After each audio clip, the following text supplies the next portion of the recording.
في ناس لحد الآن عم بيشككوا إنه هدف قطر يعتبر تسلل. بكل بساطة كل واحد راسه مربع وعم بيقول هدف تسلل وباعوها وما باعوها، بكل بساطة بتقدر إنك تعمل الطريقة هي وبتفهم بعدين لحالك.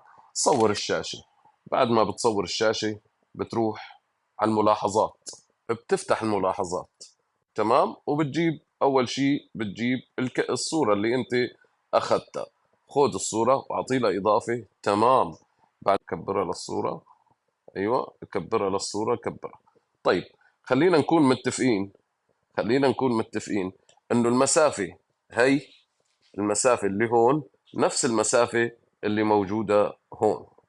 خلينا نكون متفقين يعني مشان ما تفكر يعني تتذكروا اللي كنا نرسمها النهر اللي كنا نرسمه، كل ما بعدت المسافه كل ما صار اصغر من فوق. خلينا نتفق انه المسافه الاولى اللي فوق نفس المسافه اللي تحت تبع العشب بكل بساطه. طيب انت بتقرب من هون، بتاخذ من هون وبتوصل للحد اللي انت بدك اياه هيك، وبتوقف هون، تمام.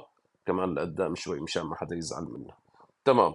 ومن هون كمان بترجع بتاخذ نفس المسافة من بدايتها لنهايتها، تمام.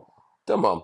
وبكل بساطة بتجيب المسطرة وبتحط المسطرة من بداية للبداية. ترى العشب مستقيم، مشان ما تقلي بعدين العشب لا مو مستقيم. بكل بساطة بتحطها هيك، بيطلع معك انه اللاعب مو متسلل. اللي راسك مربع يا ريت تفهم الموضوع.